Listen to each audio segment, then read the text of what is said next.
Hey, good morning everybody, or whatever time you're watching this video. Welcome back to another Bama Saltwater fishing episode. Kind of a dreary morning, but I like it. I'm not sweating. The humidity is like hardly anything right now. A little bit of rain and fog.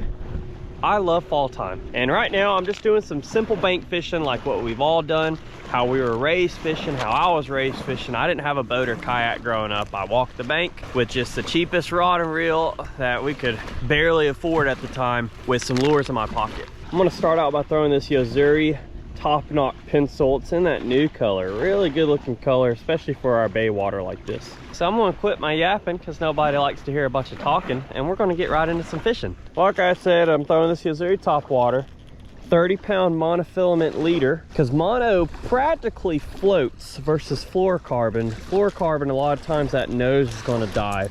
So with my Topwaters, I like throwing a mono leader. I am throwing 30-pound Berkeley Pro Spec braid, pin squall bait caster, and a St. Croix 7-foot medium fast rod. So that's my tackle breakdown. Let's go ahead and get into some fishing. So I'm fishing at about 2 to 3 feet of water at the most. Just throwing this Topwater, walking the dog. Very simple. You want that bait to go side to side, side to side, make it look like a fleeing mullet or a fleeing bait fish of some sort. And it's a great way to cover some water. And we're already seeing a bunch of bait around. That's great. So we're just gonna be working this lure back to us and see if we hook into something. All right, time to get a little wet. Can't beat wade fishing. I worked the bank pretty good. Only had a couple strikes, so I'm gonna wade out a little bit.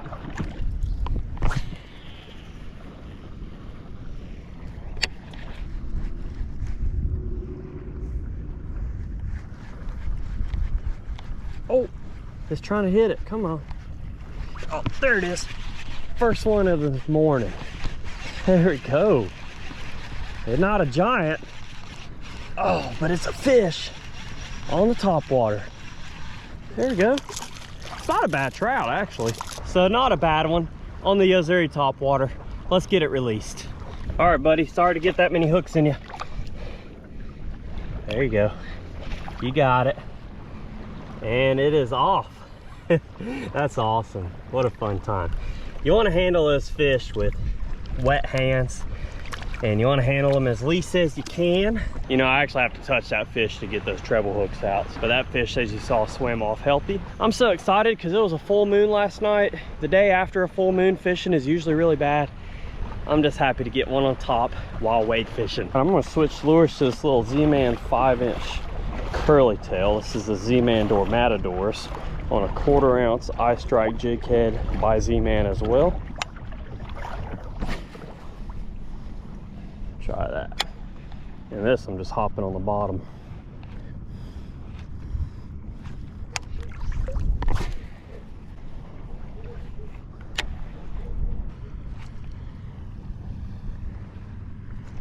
Oh, there's one. Yeah, all right. On the Z-Man curly tail. What are you this time?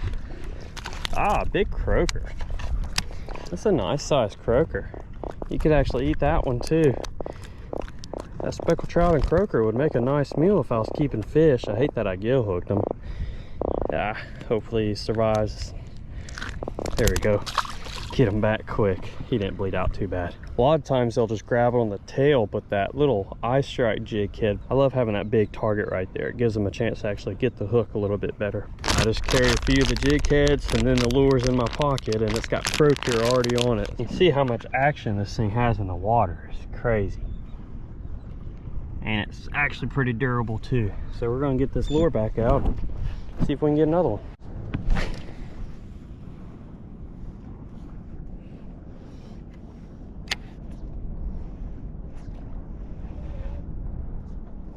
Oh, fish on. Man, that was a very subtle bite. Well, not quite for sure what it is. Flounder. Flounder, flounder. He ain't gonna be a keeper. But hey, that is awesome. Y'all check that out. Pretty flounder. That's a very healthy fish. Perfect hook set. If you don't know already, you probably do, but both their eyes are on the same side of the head. They sit like this on the bottom. Watch them swim away. They're usually pretty aggressive. Yeah, those are aggressive fish. They're fun to catch. They do taste really, really good. Those are in my top 3 of favorite eating fish, but they have to be 14 inches minimum here in Alabama. So he didn't quite make it. I have a point on my rod from the bottom of my cork to the top of the cork. I took some of y'all's advice on a few videos ago and mark a spot. So I measured from the tip to the bottom. That's 15 inches. A little bit down below is 14. So if that flounders as long as my cork is, it's over the legal limit and I can keep it. That one was about a 12-inch flounder. Could have been legal a couple years ago, but not today. So you got to go back. Flounder, really amazing fish in my opinion. They're cool, they taste good, they're aggressive, they readily hit artificial lures. They're pretty predictable as well. Find them where drop-offs are with bait and a little bit of water flow, and normally there'll be a flounder sitting down there. All right, I'm gonna do one more cast at this spot and possibly move to another place. I have covered this water as thoroughly as I could, and I'm actually pretty happy with what I caught so far. All right, just made a location change, and I typically don't like fishing at boat ramps because boat ramps are usually busy and you don't want to be in the way of boaters. But I mean, there's absolutely nobody here today, so I'm fishing. But I do want to try this jig. I actually caught one of my best flounder over here.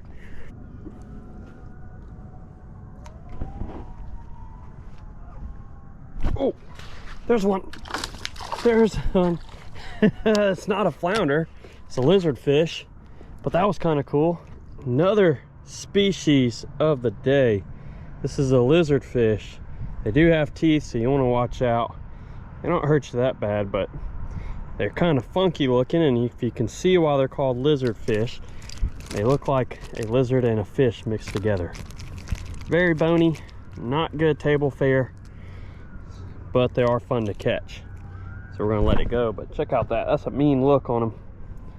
But I almost thought I had a flounder there for a second until it started swimming out. So I am back out the next morning, and I've been throwing some topwater lures since before the sun come up without much success. For the day after a full moon, it's still right there with hardly any water flow right now. So not the best conditions compared to yesterday. So I'm gonna switch to a Z-Man trout trick. This is such an effective lure. We can work it on the bottom, we can twitch it back to us and see if we can get some fish this morning. There's still plenty of bait around, which is good. When you have a full moon and clear skies all night, those fish will feed throughout the night because they can see really well and are very active. So fishing the next day is actually fairly difficult. But we're gonna try our luck anyway. Get this trout trick out there. See what we can lure up this morning.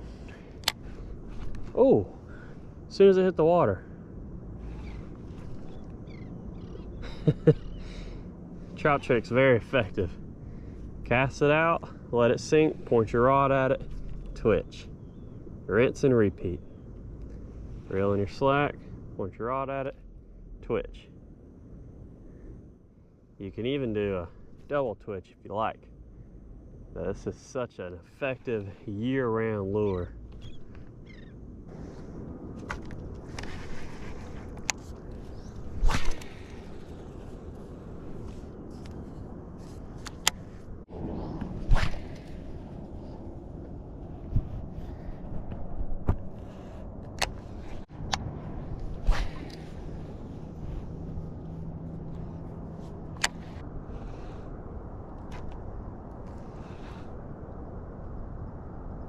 There's one. Oh, good fish. Oh yeah, good fish. All right. Come on, buddy. I actually got a good hook set on that one this time. There we go. Had to go out a little bit deeper. That's a pretty nice speckled trout. That would be a keeper if I was keeping fish, but he gets to go back. Man, what a good one. Look at the colors on them. You can see why they call them spotted sea trout. had that trout trick in the top of his mouth. Let me wet my hands real quick before I touch them. But that right there would be a great specimen to eat. But it's your lucky day, you get to go back. Bright yellow mouth, a whole snaggle tooth. You ready to go back? There you go. Oh, healthy release, that's how you want it.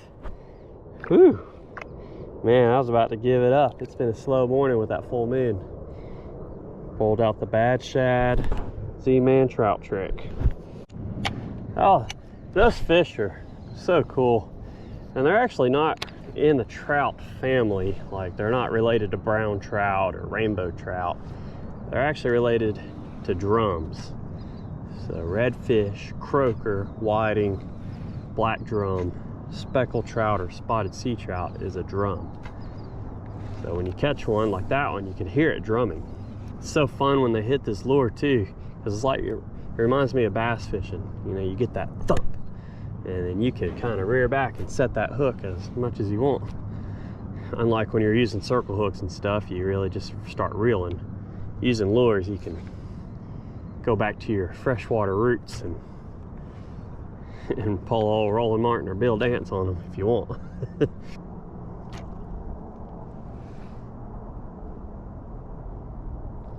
Ooh, there's one. Got him again. Oh, this one's actually pulling some drag this time. Yeah, buddy. Oh, that's a good one. That one's got some shoulders on him. Yes, that's actually a really good trout. I'm gonna wet my hands again. Oh man, that is a healthy trout. Man, that's a good one. I'm excited about that. Right beside me too. He gone. Can't say wade fishing ain't stealthy. He was right in front of me. What a great morning so far. They didn't want to hit Topwater, but at least I can get them to hit this lure. He was right in front of me too.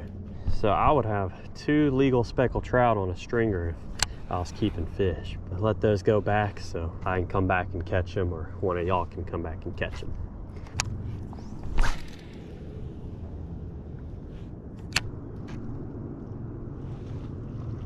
Oh, oh, he still got it. Oh, what the? Oh, okay, needlefish just ran into my line. All right, you crazy thing. Don't tell me you put a big tangle in there. That's a needlefish. Great king mackerel bait. Wet my hands because these things can be fragile. But look at that. It's got some crazy teeth on them, kind of like a gar. But he just ran into my braided line and just got it all tangled up. What is wrong with you, man? Let me get this tangle out. I don't want to mess up my braid either, because this is right in the middle of my cast. Let me get this out. Cool looking fish though. Really shiny, skinny. Like I said, that's a great king mackerel bait if you can catch them. Well, that was interesting. So I ended up cutting my line off of his beak, or mouth I should say. Hey, that happens. His teeth had just snagged up into my braid. But I'm gonna make a few more casts and hopefully catch one more. But if not, I'm gonna go close out this video and go get me a biscuit, because I am hungry this morning. Not necessarily for fish. I'm hungry for a biscuit and gravy or something. It's been a great morning of fishing combined with yesterday. Very exciting, very fun to be able to do this without having to haul the boat or clean the boat, lift up a kayak, a few baits in your pocket, come out here and wade fish. Simple fishing and fun, and that's really what it's about. Ooh, that sun's bright, but I'm gonna go ahead and call it. I do just want to show you one more time the tackle setup I was using. This one is the Penn Squall low profile. It's a bait casting reel, and it's 200 size, left hand, 6.6 to 1 gear ratio. And I have it spooled up with 30-pound Berkeley Pro Spec on a St. Croix Premier. This is the 7-foot medium fast rod. And I like using 20-pound fluorocarbon leaders. This is just Seaguar fluorocarbon. 15 or 20 works fine if you can get away with it. We don't have ultra clear water, so I like using 20. 3/16 ounce Z-Man / Ice Strike jig head, and then the Z-Man trout trick in bad shad. But I appreciate y'all for watching. If you enjoy content like this, just simple fishing, go hit that subscribe button down below. Until next time, I want to thank the good Lord up above for everything he does for us, so we'll see you later.